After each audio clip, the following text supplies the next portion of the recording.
e domani mattina tutti a fare colazione con i cornetti alla crema, non uno, non due, ma ben 3 cornetti. Se volete anche con la maionese, no, fanno schifo, ma c'ha tutti amici, da Napulello 87.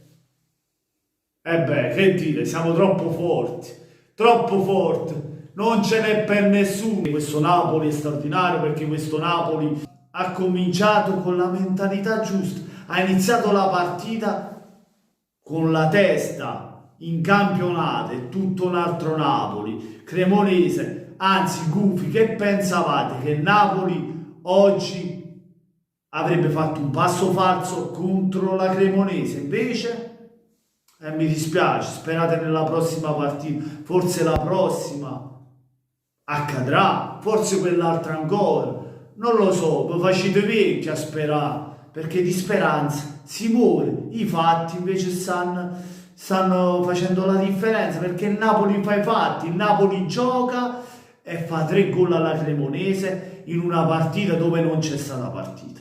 In una partita che non c'è stata partita, perché il Napoli ha fatto il Napoli e la Cremonese è la Cremonese.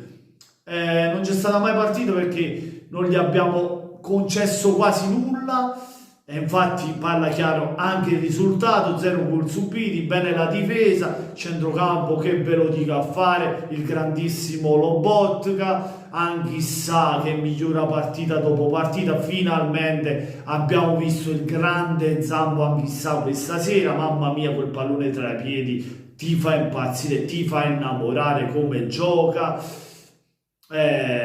Poi Zielinski fa il suo lavoro sporco, non riesce a fare ancora gol, non trova ancora il gol, ma sono sicuro che lo ritroverà anche lui. Sia Osimhen che Kvaratskhelia vanno in rete, ragazzi. Kvaratskhelia fa un gol spettacolare, se la porta lì dove la tira da sotterra e il portiere non può far nulla. Nel secondo tempo segna anche Victor Osimhen, dà rapace dare il pallone lì in area, e c'è sempre, ragazzi, c'è sempre un attaccante formidabile. Se non mi sbaglio ha raggiunto Higuain, ha fatto le sue stesse reti fino ad oggi. Mamma mia quando è forte Osimhen, che vede sempre la porta, come sempre ti entra dalla panchina e ti fa gol. E che gol di Elif Elmas, mamma mia, scambio con Di Lorenzo, perché poi è stato bello. Elmas che tiene il pallone, scarica per Di Lorenzo che dà il lancio per Elmas che si inserisce, e di controbalzo Elmas la tira nell'angolino dove Carnesecchi non può fare niente. Carnesecchi è diventato secco, ha visto solo il pallone, si è seccato in da porta, seccata, azzeccato, là è rimasto. Mamma Lucani, il Napoli prende 3 punti, non importanti, di più, perché queste sono partite da vincere. Il Napoli lo ha fatto, l'ha fatto meritatamente, lo ha fatto dove non c'è stata partita.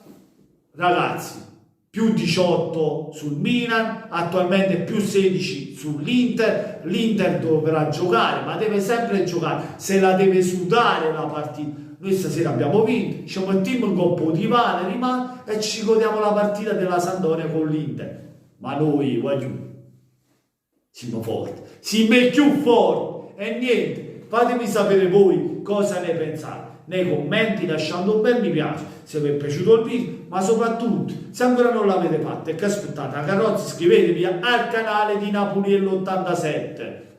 Avete sta squadra qua, avete questa è la squadra più forte, è la squadra che gioca, vi insegna calcio quest'anno, non ce n'è per nessuno, non ce ne sta per nessuno. Kvaratskhelia show, Maradona stasera, mamma mia.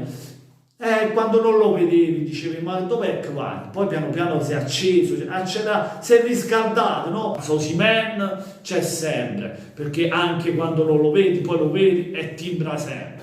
Poi la qualità dalla panchina quest'anno che fa la differenza, ed entra Raspadori e fa gol, ed entra Elmas e fa gol, ed entra Simeone e fa gol. Con questo è tutto, ragazzi, buonanotte a tutti amici, da Napoli 87 come sempre, forza Napoli, la capolista se ne va, ciao.